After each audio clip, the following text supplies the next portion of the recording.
It's recording. All right, folks, it is 6 o'clock. It is time to begin, so we're going to go ahead and start with our class. It's good to see everybody again. I apologize for not being here last week, but I woke up Monday morning about 6 o'clock and I realized I wasn't going to go anywhere. I was not feeling good, and I appreciate your grace in letting me record this and get it to you. That way we don't keep kicking the can out of the class. We can kind of maintain the schedule. I still will not be here next month on the 16th. I'll be at Freed-Hardeman for Freed-Hardeman lectures. I will record the class probably Sunday afternoon, Sunday evening, and go ahead and send that over, and that will be, the link will be disseminated from that point on. I'll keep the video. If there's anybody that needs it, that's fine, but it'll be linked to my YouTube page as well as, I believe, the church's Facebook page or YouTube page, one or the other. It doesn't really matter. But that'll come out probably the 15th. So you can we won't lose a bit. So we'll just keep moving on and try to avoid moving the class out even further and further and further. So, but anyway, let's go ahead and have a word of prayer, and then we can begin. Our Father in heaven, we're so thankful for the day that you blessed us with. We're grateful, Lord, that you brought us here safely. We pray, Lord, your blessings on us as we go through our study this evening. We ask that you be with each one here, help them to have an open mind and open heart to receive your word. We're thankful, Lord, for what it does to us, how we can better understand you and better understand our place in the world and our place in your love and care. We ask your blessings on those who are sick. There's so many of our number who are under the weather with all the various illnesses that are going around. We pray, Lord, your blessings on them.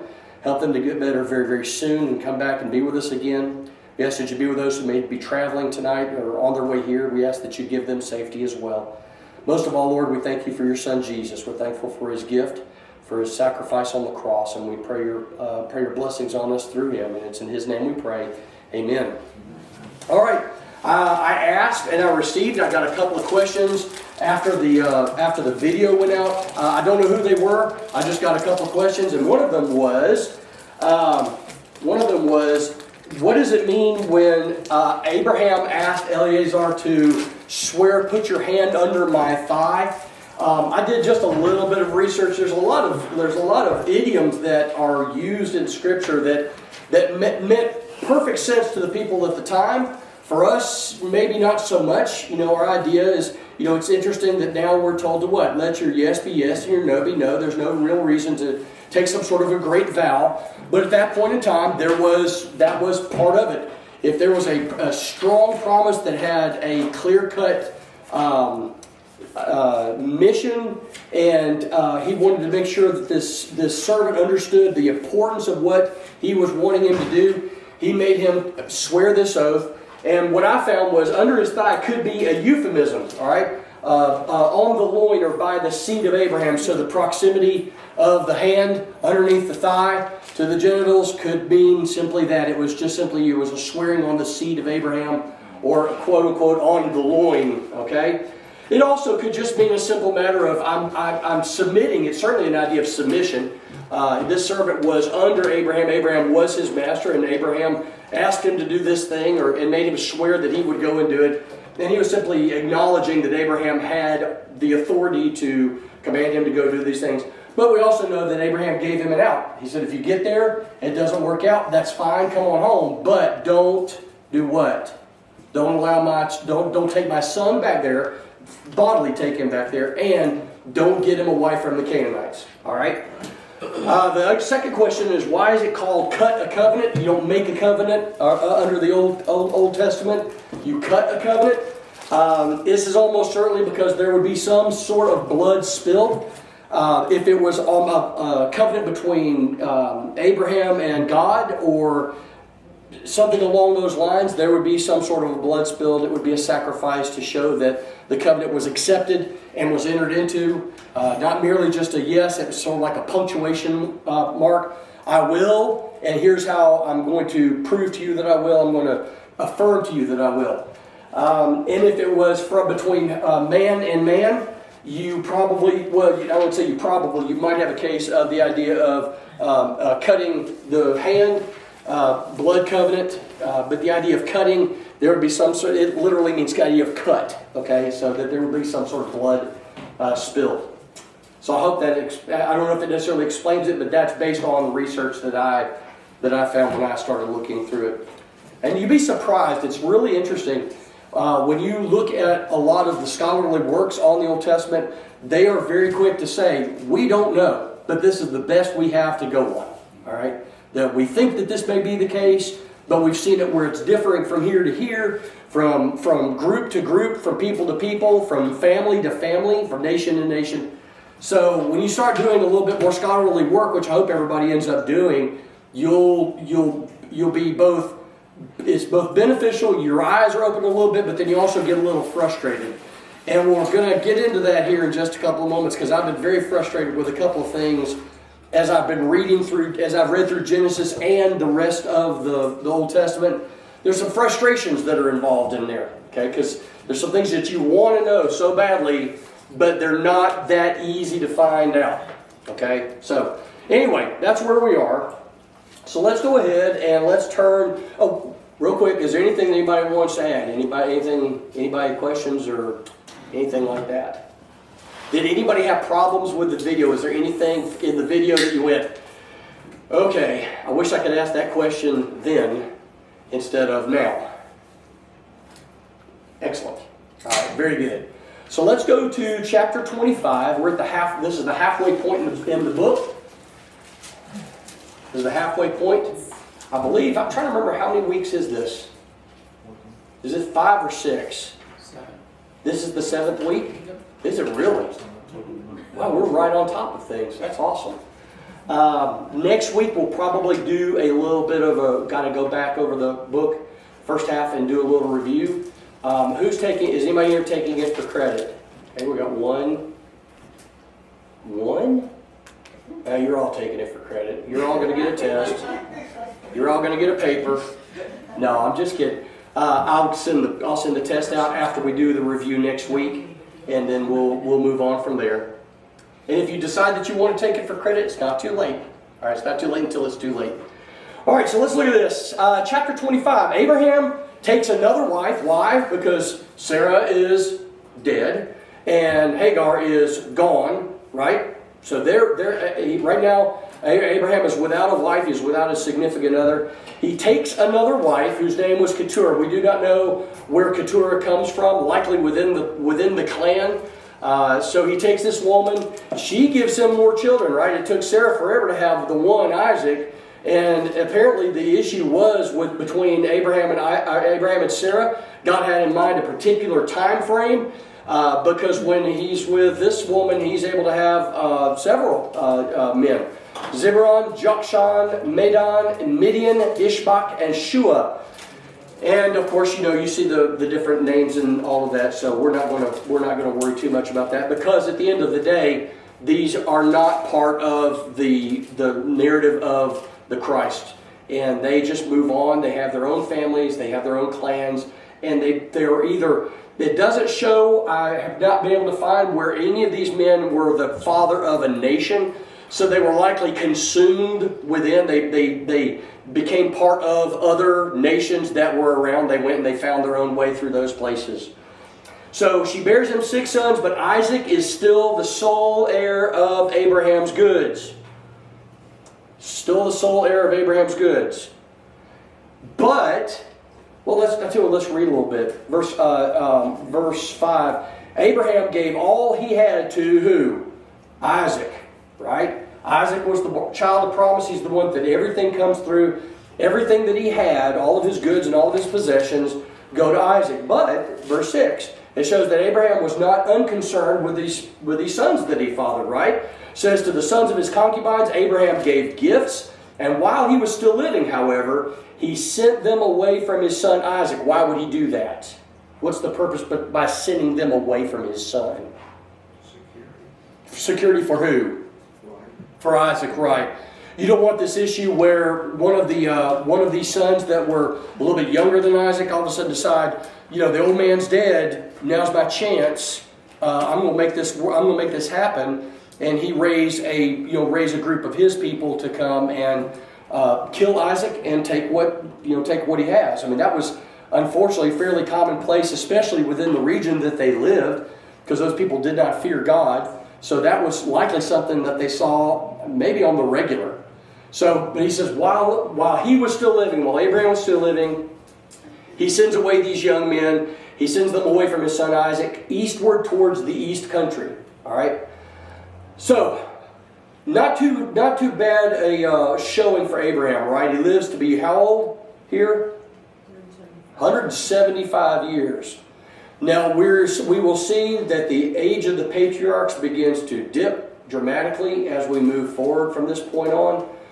They're not living to those old ages that they once did, but Abraham still put in 175 years. And look what he says: he breathed his last and died in a good old age, an old man and full of years, and was gathered to his people. And let's be honest, can you think of anything? Can you think of a better outcome than that? He didn't die in some sort of a sword fight with a pillaging band of marauders. He didn't die of some disease. He didn't die. He died the way I guess we kind of all want to go: old, full of years, gathered to his people. So what this likely meant was, while he was on his deathbed, he laid there. People would come in. They would give they would extend their respect to him. There were people in his family that he likely wanted to say a few things to. We're given the one blessing, right? We're given the blessings that he poured out on Isaac, but he likely bestowed blessings on all of the faithful servants. Likely he made sure that the people that were with him for the longest were taken care of. This would have been just part of what a decent human being would do. So you think Eleazar, who was going to be his heir, is no longer his heir. Is he going to take care of this fellow once he's gone? Of course he is. He's going to take care of him. Wouldn't surprise me at all if he gave him his freedom when he passed. I don't know that. I'm just saying Abraham was a decent man, and he died a decent death, and he is now going to be removed from the story. So Isaac and Ishmael, his sons, buried him in the cave of Machpelah. We talked about that in the video that I sent over. Where it was a family burial plot, and most of the patriarchs are buried there, except for, I think, Rachel is not buried there. When she died in childbirth, she was buried close to where she was. But the rest of them were buried in this family burial plot. The field that Abraham purchased from the Hittites, there he was buried with Sarah, his wife. And after the death of Abraham, God blessed Isaac, his son. So what this means is the promises that were given to Abraham are now transferred to Isaac. Abraham has served his purpose. He served his God. Now he's died. He's been gathered to his people. He's been buried in his tomb. And now the focus is on Isaac.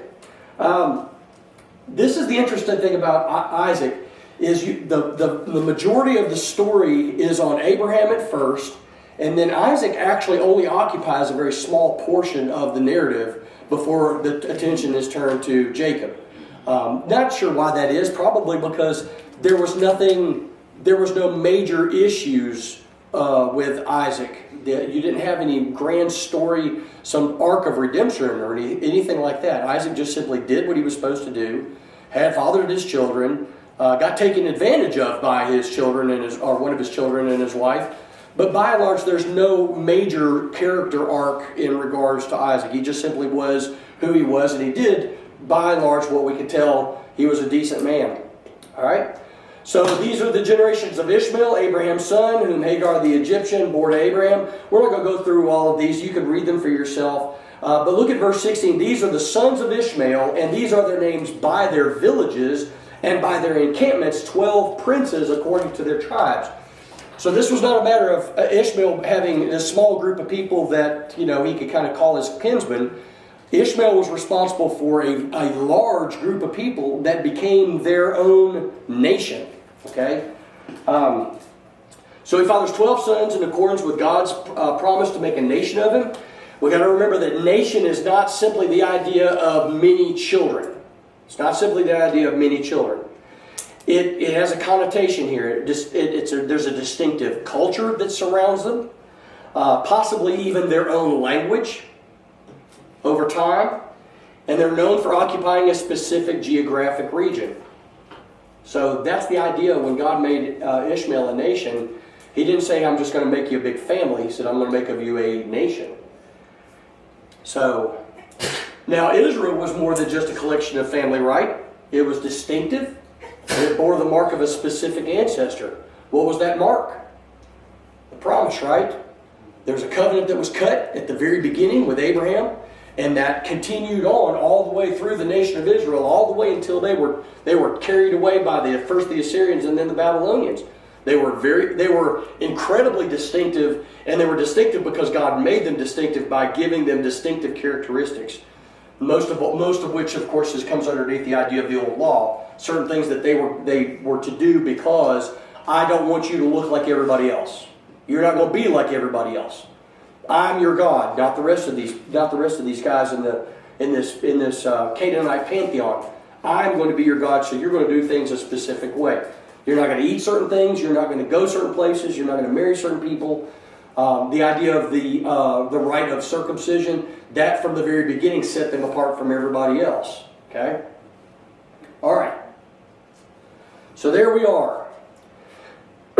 All right, let's go down to verse 19. These are the generations of Isaac, Abraham's son. Abraham fathered Isaac, and Isaac was how old when he took Rebekah? 40 years old.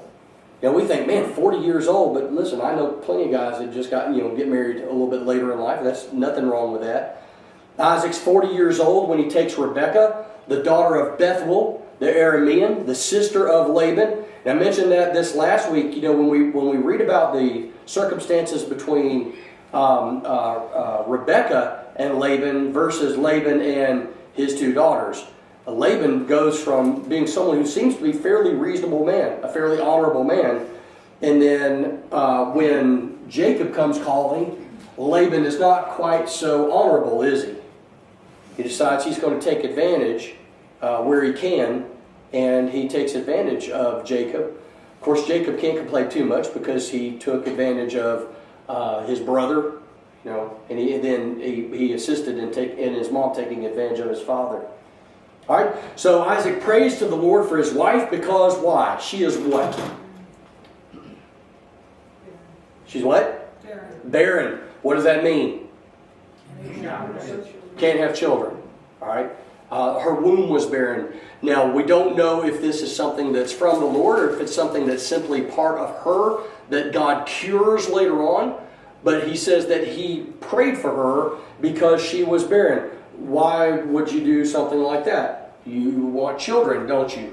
That's the goal.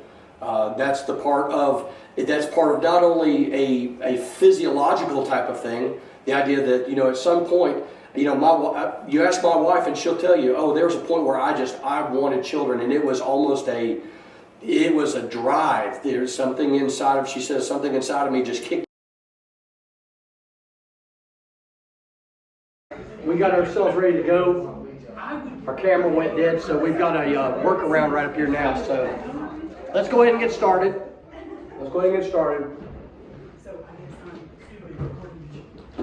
All right, so we read that Isaac goes down.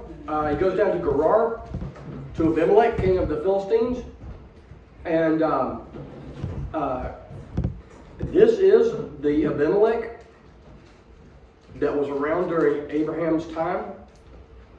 We think, well, how would that happen? It's 90 years later.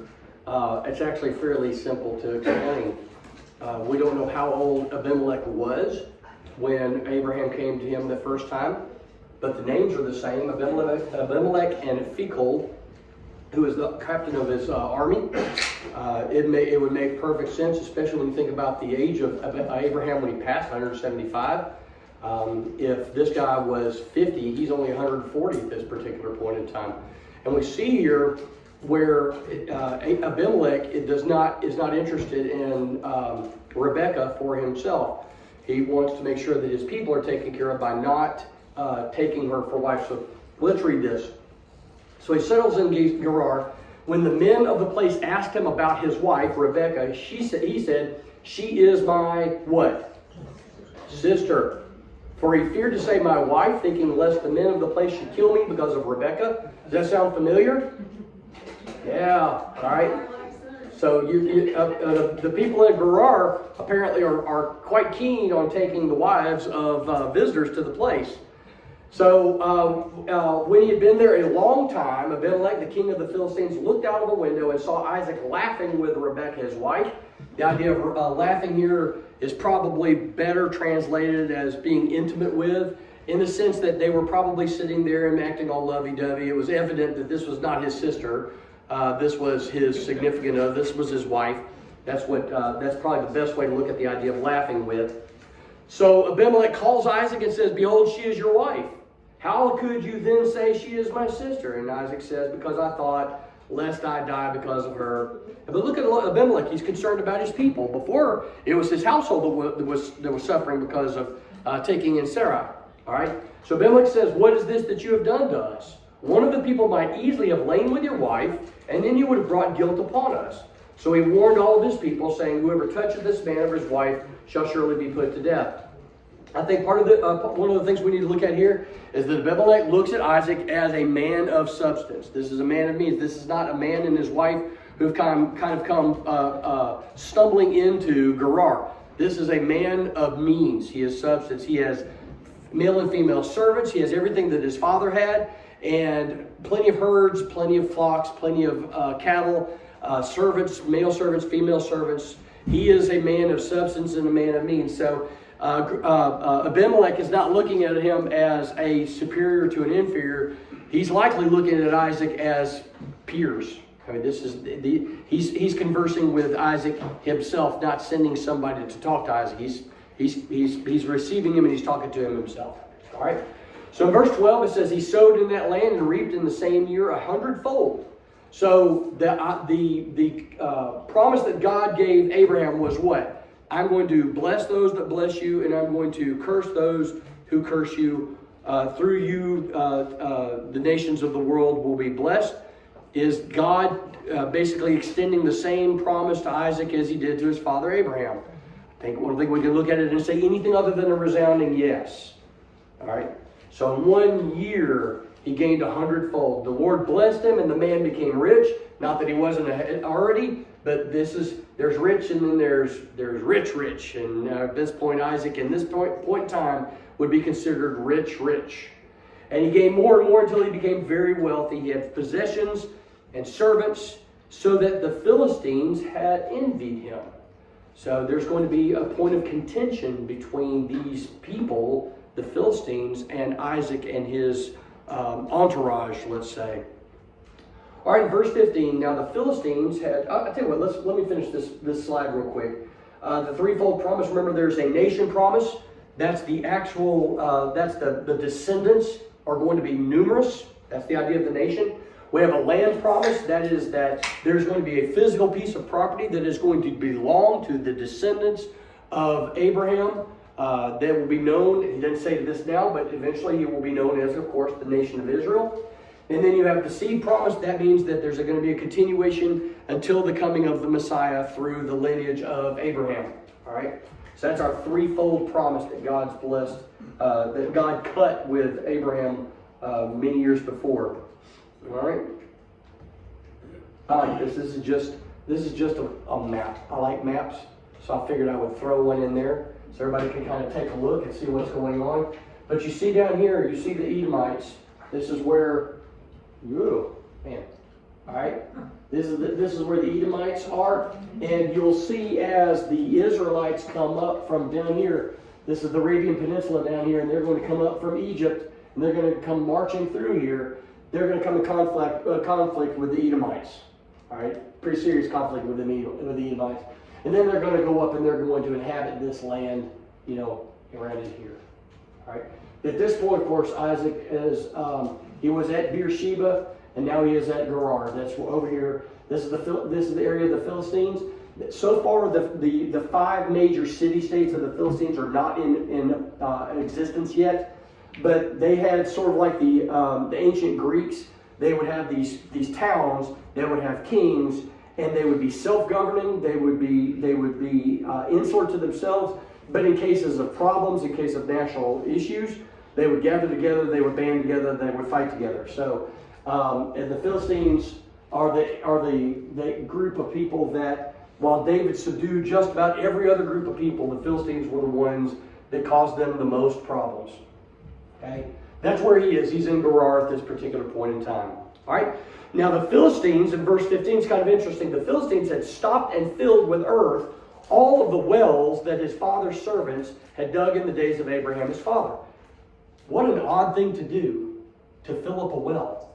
Once a well is dug, why would you go back and fill up a well? But it says that they did this. This is not a euphemism for anything. That means they literally went back and they filled with all of these wells that Abraham's servants had filled or had dug. They filled them back up with dirt. Why would they do something like that? Kind of an odd thing to do. What would be a reason that they would go back and do something like that? To create havoc, to make it harder on the people in that land. Okay. It could be the idea of exerting an authority, right? This is ours. You know, we're going to do what we want to do. If you want something, you come through us. We're not going to give you access to these wells. You know, if you want water, you got to come to where we are. So yeah, as a matter of fact, even today, access to water is one of the first exercises of authority of authoritarians. If you want to create havoc in a land, you cut off people's access to medical care, and you cut off their access to water. we had a missionary came through 2 or 3 years ago, and was asking for assistance on with building wells in parts of the world where access to clean water is just simply not there. Some of these people are having to go in there, there's a little trickle of water, and they have to wait all day to fill up their bucket. And if you go a little bit further up, there's animals grazing and animals using the stream as a restroom. And that water flows downhill. They have to get it, and then they have to hopefully maybe get it cleaned up before they use it. Oftentimes they don't. They use the same water for washing their clothes as they do for drinking. It's just a terrible situation. And one of the things they had problems with at the very beginning was they would go and they would dig these wells, and then these local warlords would come and seize the well. I mean, they had just finished, and these guys were waiting in the hills. And they have a big ribbon cutting ceremony, and then they turn the pump house and the well house over to the local village. And as soon as they're gone, within 1 or 2 days, you have these guys swoop down in the little jeeps with machine guns and say, "This is ours now, if you want it." And they would extort the people for access to the water that was freely given by the people that went and dug the wells. So absolutely, that is certainly a reason that they would do something like that. That is one of the reasons they would do something like that. Is to control access. Yeah. Where is this from where Sodom and Gomorrah are? Sodom and Gomorrah are right around in here. And the area we're talking about is where? Over here. Okay. Yeah. Right above my finger is Gerar. Okay. Anybody else got a good reason why they would do something like that? All right. That is certainly one. Let me see. I'm trying to find it.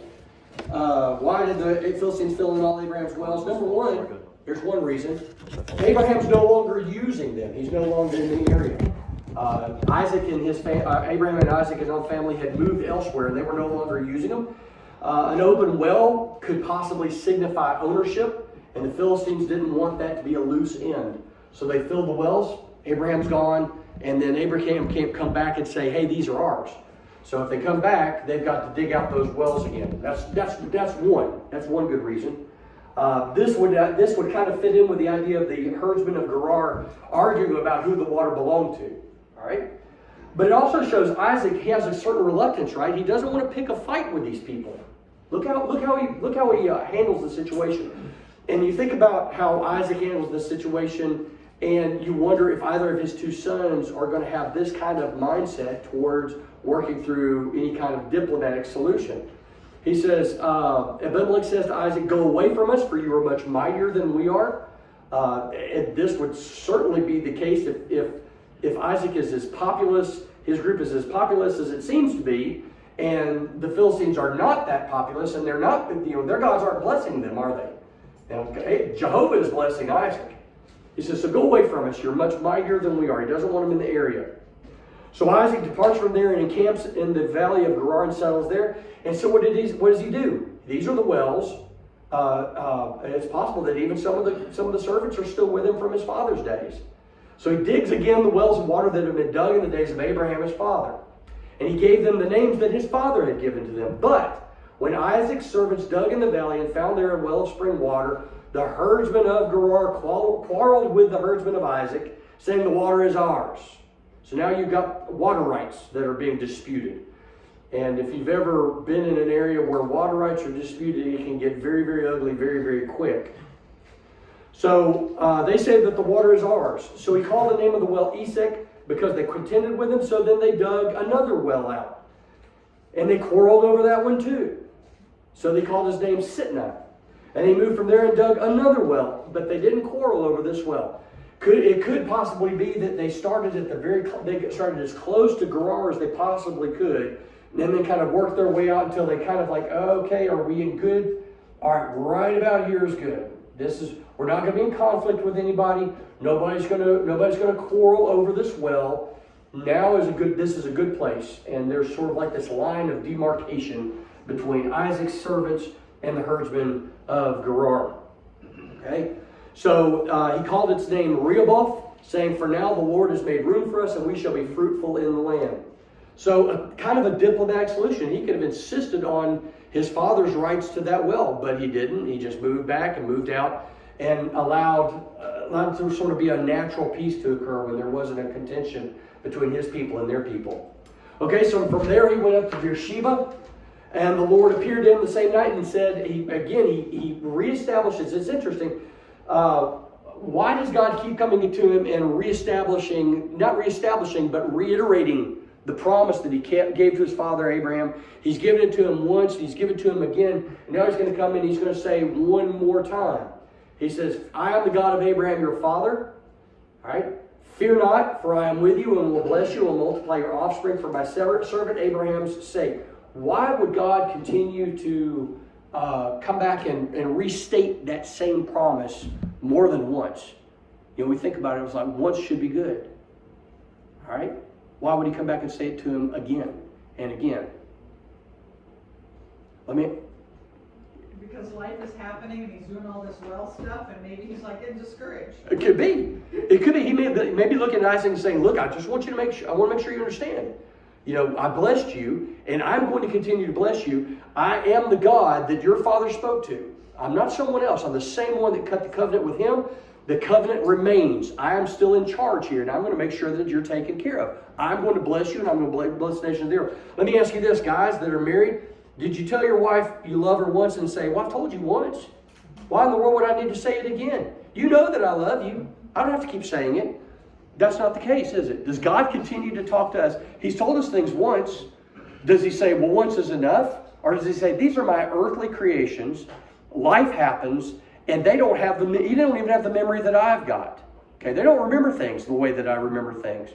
And sometimes they get discouraged. Sometimes they get upset. And they may begin to discount the promises that I've given to them. They may discount the blessings that I've given to them. I need to make sure they understand that I am who I say I am. That when I tell them something that it's going to happen, they don't need to worry about it. And sometimes it's just nice to hear, right? It's just nice to hear. So Isaac knows that this God of his father is his God too. You've been sacrificing to me. I see it all. I have something in mind that you can't quite understand, but I promise you, what I'm telling you is 100% factual and it will never go away. I will bless the world because of you and your father's obedience and faith to me. That's the reason. Okay? But he repeats it. All right, so I want to go back up because this has a little bit more of it. Let's see. I think I want you to go back up to chapter 6, this chapter, verse 16. He says, Abimelech says to Isaac, go away from us, for you are much mightier than we. If I were Abimelech, the first thing I would want to do is find out, well, how in the world is this guy, this single man, as wealthy as he is? And he doesn't come in as some sort of conquering warlord and saying, hey, we want to take what you've got. He comes in peaceably as a sojourner and as a wanderer, as a nomad. He comes in with his family and immediately seeks to be a peaceable person with his. This is not common in this time and age. It was common that if you were wealthy, it's because you were strong enough to take it from someone else. And it's possible that that's how Abimelech is where he is. that he was stronger than everybody else, and he was the mightiest, and he was able to take what he got. But he says, "Go away from us, for you are much mightier than we." I like this. I believe that what you've got here is you've got a simple case of envy on behalf of Abimelech towards Isaac, right? I think that the Philistines envied Isaac what he had, didn't understand his prosperity because it wasn't the prosperity that they're used to. All right, this is a kingdom envying an individual, and I like this. I thought about this, and I think that possibly they were jealous of his God. Maybe they were jealous of his God. Their gods were no good, apparently, but we know that's the case. Their gods are empty gods. They're gods of wood and stone and metal, and they had no power whatsoever. And they saw what the power of God, because the God of Abraham, the God of Abraham that they knew is now the God of Isaac. And they knew the power of his God. And they knew that if it came down to it, there is nothing they could do if God decides to make an example of Abimelech. And so he's doing a diplomatic thing. He's like, look, and I want to be careful that we don't look at this and Abimelech shouting at Isaac, "Go away, go away." I believe that as we spoke, or as I said, I think it was in the video that I gave you, that this was a diplomatic type of go away. This wasn't shouting to get out of here. This was, there was a lot of flowery speech, a lot of words that were spoken, and it was very, very, very cordial from Abimelech to Isaac. But I think he made it clear that there needed to be some space between the two. And even phrases it. He says, "So for you are much mightier than we." I think he said that because he saw it. He looked out and he saw this crowd that it was not going to work out well for them to be close to one another. If you remember, and we've said this before, when the Pharaoh that did not know Joseph arose in Egypt, what was his big concern? These Hebrews are what? They outnumber us. We are a minority in our own country. And they just keep getting more and more and more. And what are we going to do? Well, we gotta jump on this right now. We can't let this go. So what did they do? They enslaved them. And you think, how in the world could you enslave a group of people that's bigger? Well, when you've got the armaments and you've got the trained soldiers and these are a bunch of shepherds, it probably wouldn't be that difficult to enslave them. They weren't a warlike people yet. God makes them into one, but at that point in time they couldn't. So I think Abimelech's just being a diplomatic solution to a kind of a touchy situation. Go away, go away, go away. Right about there is good. All right. All right. Let's see. All right. Just a little bit of information. This is not necessarily verse from verse. This is just some information. The patriarchs as sojourners. What is sojourner? What does the term mean? Not what is the definition, but what does the term mean? As in our understanding, what is a sojourner? Who? Oh, I thought I heard somebody say. Nomadic. Okay, nomadic, itinerant, right? They were wanderers. Now, not wanderers in the sense of, hey, we're just going to follow, hey, here's a squirrel. We're just going to follow that trail wherever it goes. It wasn't that kind of a wanderer, but yes, they were wanderers. They did not have an established homeland. They didn't have a territory with borders. They had a piece of property. They had one piece of property in Canaan, right? They had the cave of Machpelah. But other than that, they didn't own property anywhere.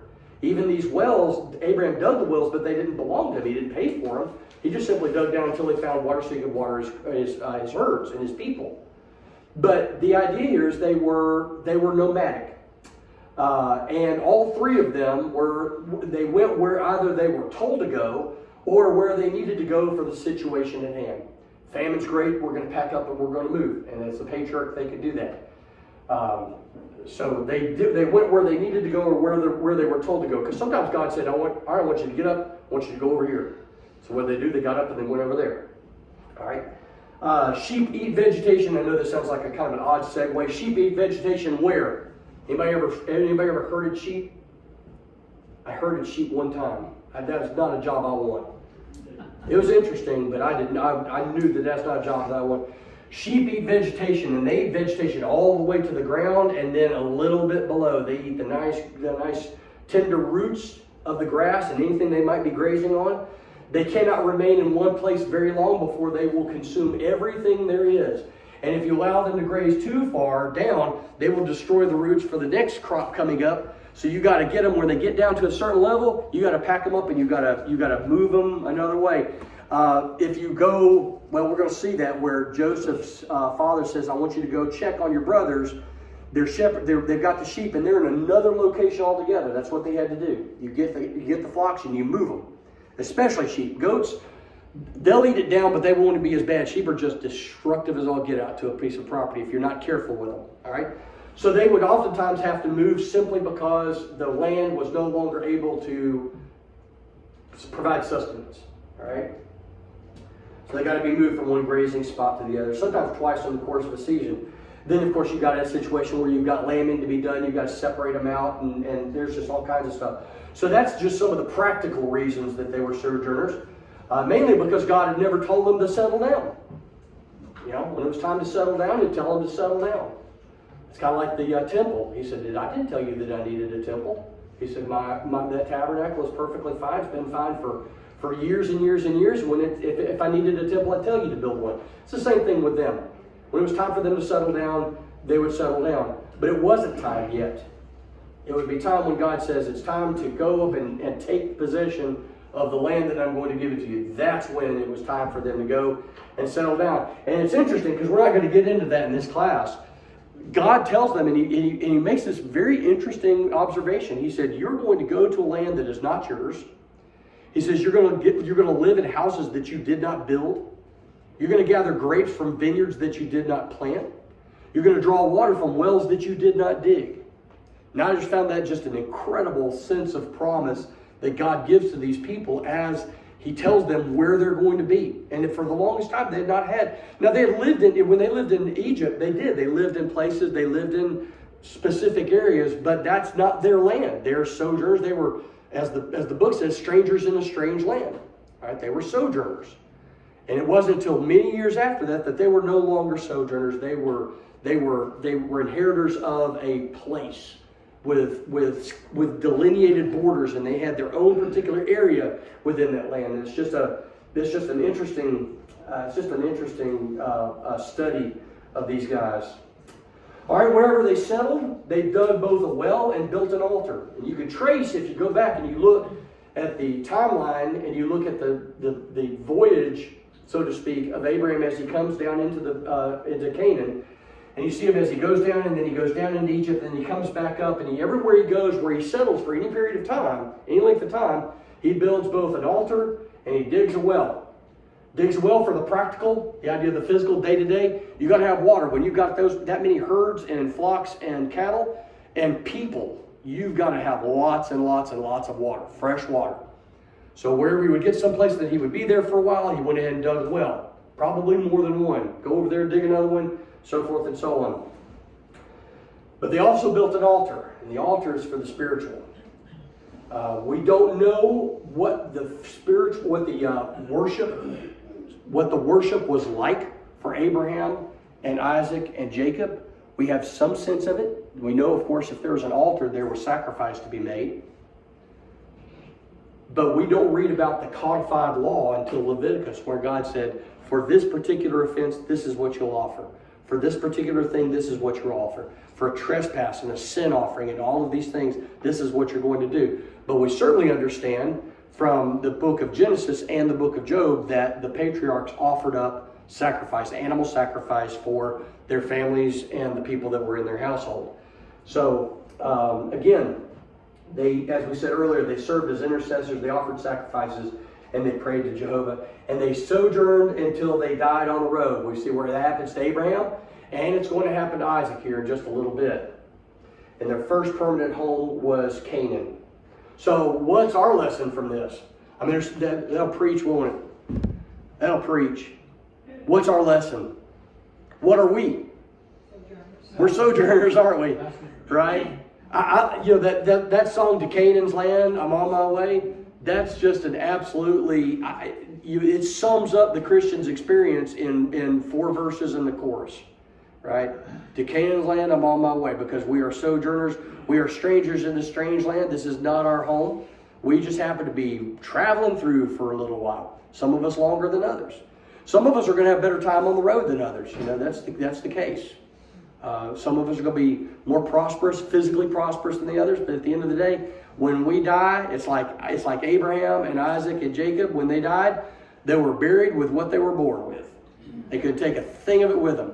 And that's in direct contrast to what they saw throughout their travels, where these kings and these pharaohs would want to be buried with what they had, the possessions, because they thought, I can carry this through. This will allow me to be a great warlord in the place that I'm going to. I'll have everything I died with. And not for us, not for the Christian, right? We know that everything we have, it's when I die, it's going to be given to someone else. That's my wife's problem, not mine. If I want somebody to get something like my grandfather did, I'm going to tell them beforehand. But other than that, it's going to be somebody else's. And I won't give a rip about it. Not one fig will I care who gets my junk. Because it won't mean anything to me. All right? All right. Anybody got anything that... Yeah. I just wanted to comment about something you said about Isaac. Yes. How God reached out to him and promised him multiple times. Yes. And reminded him that he was going to take care of him. And after that, in verse 24 and 25, it said, Isaac built an altar there and pitched his tent, much like his father did. And I just, to me as a dad, when I think of my own kids, I just, I need to trust God more. That God wants them more. And that He's always working to instill His promises and His, who He is to them. I need to do my part, but I know I can't. It just can't be me. Right. It means a lot to know that God is actually going and doing this time and time again with His people. Yeah. It's just really cool. You can imagine. I mean, it's when you look at this narrative, all the way from the very beginning, all the way to where we are right in the passages right here. We look at it and it's cut up into little bite-sized pieces of nourishment, right?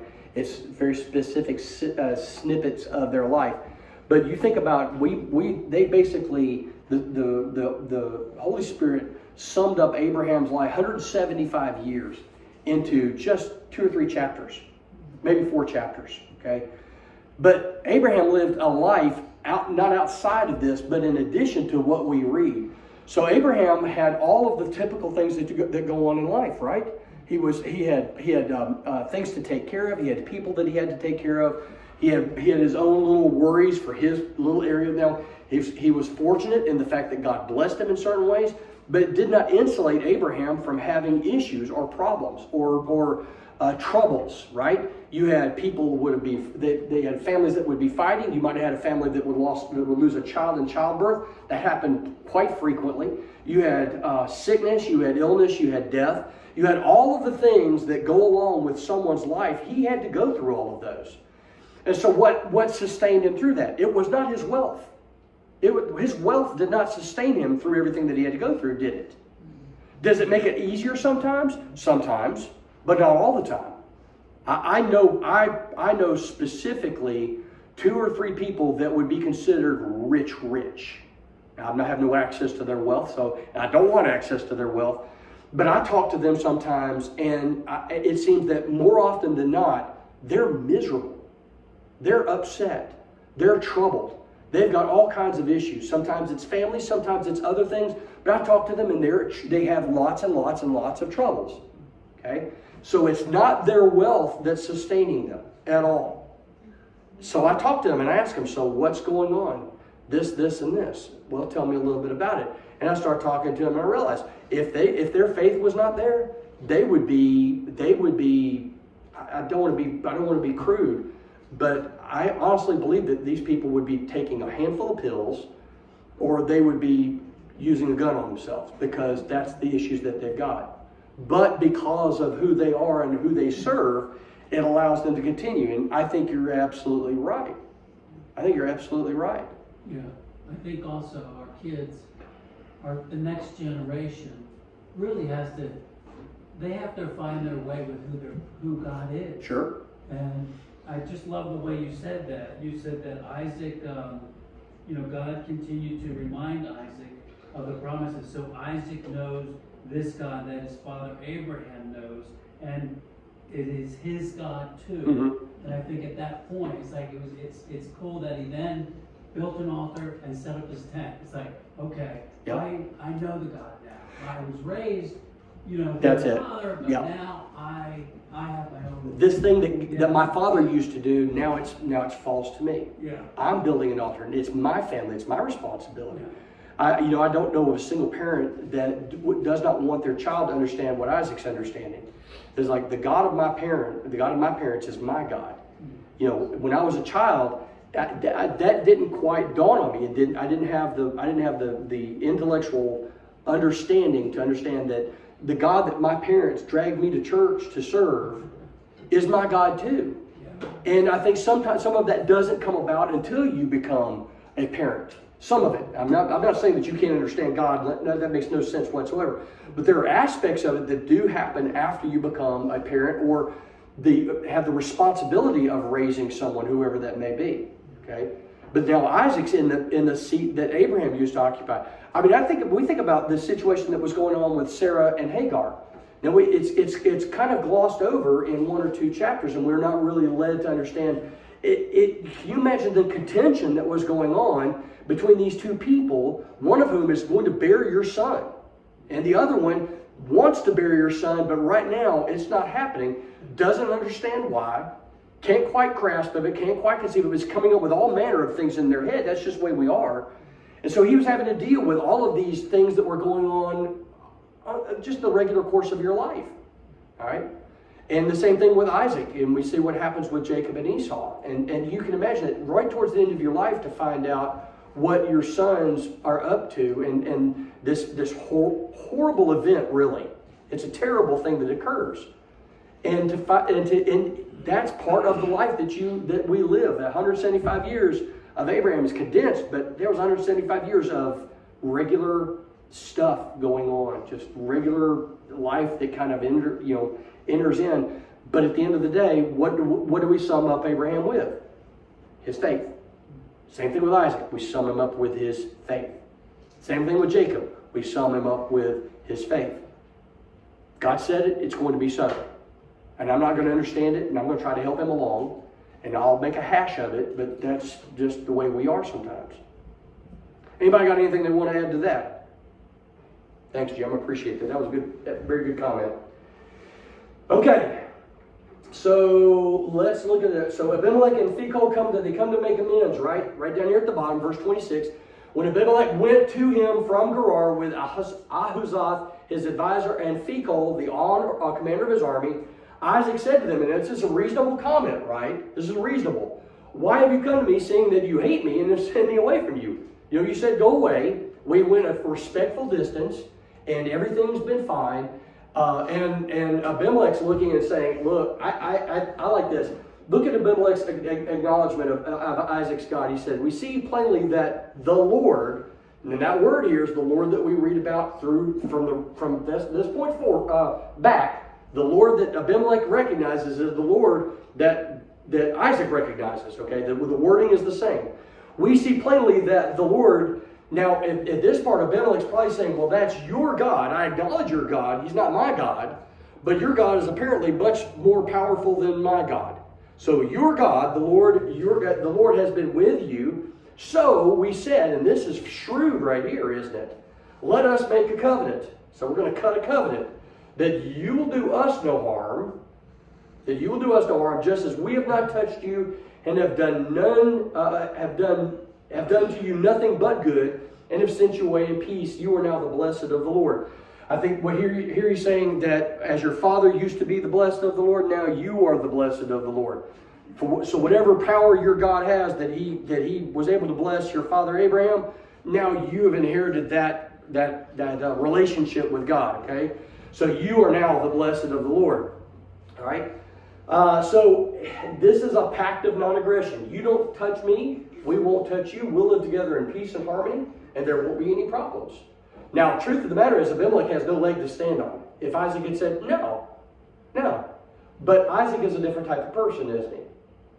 He said, okay, that's fine. I don't want any problems with you in the first place.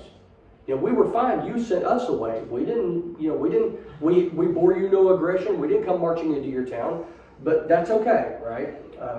But I think this is Abimelech's genuine fear. This is like a fear of, I can't cross this person. He's blessed of God, and he has the protection of God, and I don't really want any problems with him. Because who knows if his God might say, hey, you know, if Abimelech shows any form of aggression, I'll back you, and you can do whatever you want to him. We don't know what goes on in the mind of a heathen. Who knows? But he makes it clear that this is just, look, we don't want any problems, son. But there's no sign here that he worshipped Yahweh due to Isaac's example. He just merely acknowledges that Isaac's God is God. But the good thing is they leave each other's company in peace. And then, of course, as we saw a little bit earlier, Isaac reiterates his promise to bless. God reiterates his promise to bless Isaac. I'm sorry. All right. Let's see here. Verse 34, when Esau was 40 years old, he beats Isaac to the altar. When Esau was 40 years old, he takes Judith and Basemath, both Hittite women, to be wives. So he's already made one mistake, which is what? Well, he makes two mistakes here. First mistake is what? Married outside of the family, so to speak, right? He had no business doing that. What did Abraham do? How did Abraham get a father for his father? He sent him where? To his kinsman, right? He said, I want you to get a daughter for my son Isaac, and I want you to go here to get it. But what does Esau do? He takes a wife from the surrounding people. Big mistake. And as a matter of fact, one that God makes the nation of Israel promise that they won't do. Do not intermarry with these people. Why doesn't he want them to intermarry with them? And they do, don't they? I mean, and in very short order, it didn't take very long for that to occur. He says, "This is what's going to happen." It seems, and I don't know. I mean, somebody tell me, why is it more likely? And it is more likely. Studies have shown it time and time and time again. Why is it more likely that the unbeliever will pull the believer away than it is for the believer to help the unbeliever come to Christ? That's just talking about the here and now. Has anybody ever thought about that? I'd love to see some. I don't know if I want to see statistics, but I'd like to see something extrapolated from those statistics. Why is that the case? Well, the image is this. And if you've got someone down on the floor, and for you to take them and lift them up on the table, Yeah. that's a hard thing to do. Yeah. To take them from the table and pull them down to the floor, it's a lot easier. Yeah. We did that example in a youth thing we did one time, and it was by and large, standing on that table trying to pull somebody off, and the other person just said all they have to do is let themselves go and be dead weight. And they'll strain and they'll pull and they'll try and they'll do everything they can. And then when they finally just are worn out, you just do it just this, and they go tumbling off into the ground. So what is that? How do we, if we take that to the idea of behavior, what does that tell us about behavior? How does that inform the way we look at things? How does that inform why is it more likely for the believer to be pulled away than it is for the unbeliever to be pulled to Christ? I mean, I don't know. I'm not asking for something. I'm going to enlighten you with some great thing. If I did, I'd write a book and I'd bring it in and give it out. I don't know. I don't know why that is. And I know it's on a case-by-case basis. It's not something that, this group of people are destined to be this way and this is not. Because I have known plenty of people who have brought their spouse to Christ. And it took them a long time. And it was a daily slog. But they loved them and they were the example that they needed to be. And one of them is an elder now, and one of them is a deacon, both very strong, faithful Christians. But it could just as easily have gone the other way, sadly. Yeah. Tell me. Enlighten us, brother. Could it be that, as simple as that worldly people don't have as many barriers, they don't have so many things strapping them down? What do you mean? they're more like, anything goes. Okay. You see it all around us. And when we don't have a lot of restrictions, when we don't have, it works against self-control. Okay. Discipline. Okay. And so the easiest thing to do is to lean this way because we don't have to be so restrictive. Okay. I see that through my experience, that it's a lot easier for brethren and even so-called denominational people to compromise with the world. Okay. They don't have as many restrictions. That there's a lot of, lot of questions of whether it's okay with God or not. Okay. So I think it's so much tempting. Okay. I will say this. I have seen a sister in Christ. She was actually attended with us when we were at Central in Smyrna. She's gone on to her reward now. Good woman. But her husband engaged her. He was not a Christian. He was not a believer in any way, shape, or form. And other than, yeah, he believed in God and God exists. That was his understanding. But he would engage in emotional blackmail and manipulation. She would want to come to church, and he would give her every reason in the world that he needed her at that house. For that hour and a half that she needed to be at church, she would come to church and she would get 4 or 5 phone calls while she was at church. When are you coming home? When are you coming home? I'm hungry. And she would text him back, go find something to eat. You're a grown man. There's a kitchen. There's plenty of food. But nothing would do but that she be with him, not where she wanted to be and needed to be. So part of that it certainly could be the idea that the Christian, we regulate our behavior. We don't engage in that kind of behavior to draw someone to Christ. At least I hope we don't. I hope we don't engage in emotional blackmail to draw someone to Christ. Although I'm sure that that's happened and people have seen that happen. But it is nothing for the non-Christian or for the heathen or for the pagan, whoever it is, to engage in psychological manipulation to pull somebody away from. This could be physical, the idea of just physicality. You won't take my children to that church. You're not going to make my child a Christian. No. So, The word that I was thinking about is compromise. In the world, people have a tendency to compromise. sure. And when we start drifting away from the Lord, it's easier to compromise. Yep. And then people start thinking, in the world, there's a lot of wiggle room with God. So that's where the compromise really gets more attractive. Satan has a way of making it very attractive. He's going to use every trick at his disposal. Absolutely. Yes, ma'am. Maybe, and not in all cases, but it could be that the Christian may be at a weak point. And if the non-Christian is just keeps at it and keeps at it and keeps at it, uses emotional blackmail, you said, or any other way, they could just be weak and just give in to keep peace. Okay. David? You're right. I'll give you a real-time story that involves a family at Piedmont Road. Okay. When we were there 17 years, a young lady she wanted to get married. She wanted a Christian husband. None of the guys at Piedmont Road were interested in her at all. So she went on one of these Christian online, matchmaking kind of things. Sure. She met a guy who was a minister of music at a denominational church. A lot of us cautioned her, you do not need to go down that road. Sure. Well, she went on down that road and married him. During their premarital counseling, he swore up and down, I will never make our two religions, our two views of religion, an issue. I will never force you to do anything you don't want to do. You want to keep going to the Church of Christ, you go. I go do what I do. It wasn't 30 days after they married.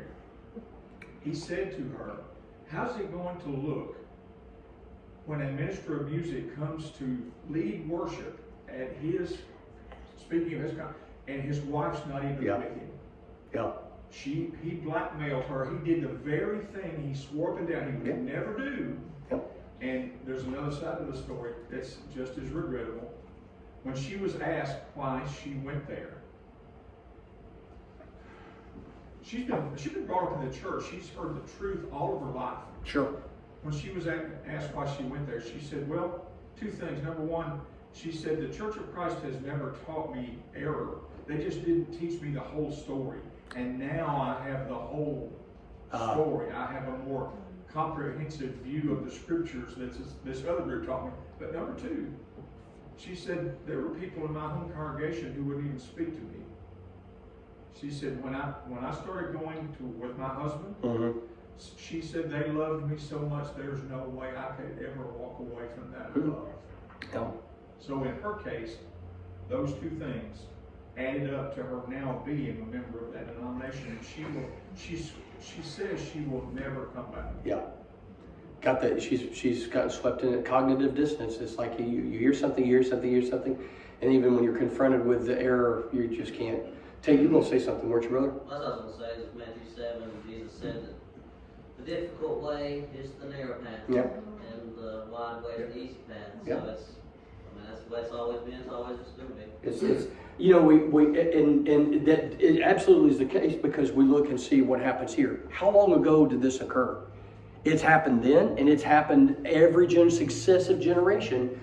Moving forward, this has been one of the occurrences. Now, here's the thing. You know, Isaac and his wife, Isaac and Rebecca are just they know what's right and they know what's wrong. They saw examples of what's right and what's wrong. They saw what they needed to do. He's established this so called a working relationship with Jehovah God. So let's look and see what happens. Does somebody else want to say something real quick? Because we're gonna push on with this. Okay, look what it says. He took them. Okay, I'm sorry. I asked the first question. Number one, they married outside of a group that understood and worshipped the true God. All right. Number two, what was the second mistake he made? Well, he doubled down, he took 2 wives. There we go. In spite of knowing the dangers of it, he decided that one of these pagan wives was not enough. He needed 2 of these pagan wives. All right, so he doubled down on an error by committing another error. So now he's got not just one wife that has been taken from the surrounding nations that worships in even back then, even in this particular time, it had not gotten as bad as it was going to get before God drives out the Canaanites, but it was already pretty bad.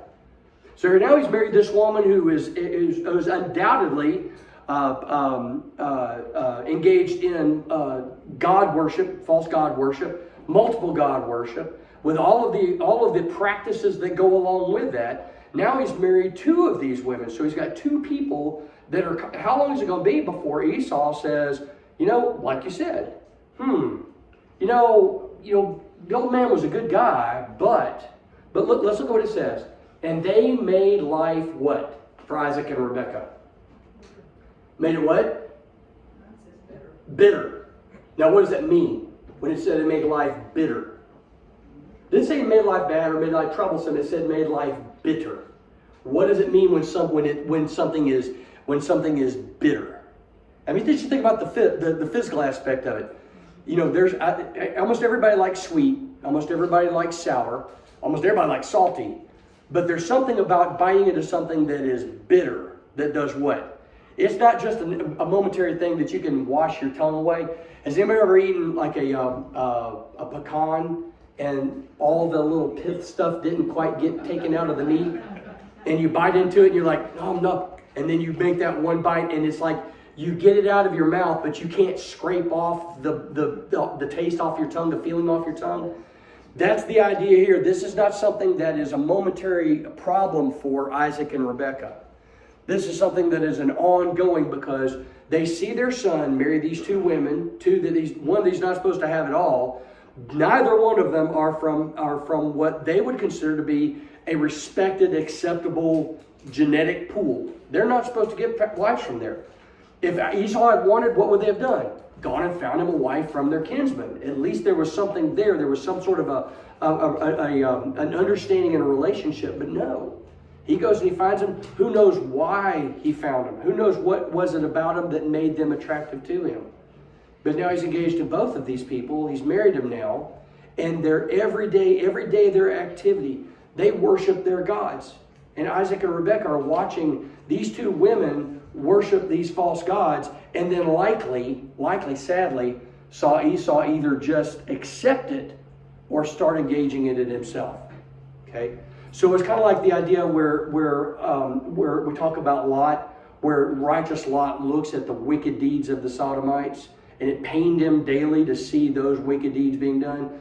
This is what's going on with Isaac and Rebekah. And there's nothing, what are they going to do? He's a grown man, he's 40 years old, right? He's old enough, he can make his own decisions. And now they've seen their son being taken down this road that's, he's down that road now. And there's nothing they can do about it. This also shows that, now we don't know this, and I'm not saying that we do know this, but it is likely that when he did this, he did not simply wake up one morning and go do this. This is something that they saw, and Isaac and Rebekah would have been doing what? As they, like the people at Piedmont, don't do this. We're recommending against this. Don't do this.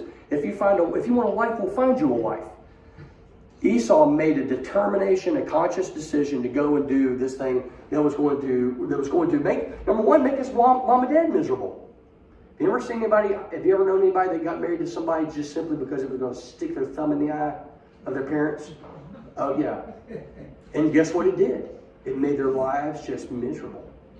Because after that momentary victory of saying, hey, I got one over on mom and dad, guess what? Now they're in it. All right, they punched the tar baby, so to speak, and you're not pulling back from that. All right. Oh. I know what that was. I tell you what, that's a good place to stop. We're at the end of a chapter, and we'll pick back up next week. All right. Chapter 27. Go ahead and read chapter 27, 28, and 29 for next week. And we'll pick back up then. Thank you so much, folks. I appreciate it. And let me know if you have any questions or anything you need any more information on. Thank you very much.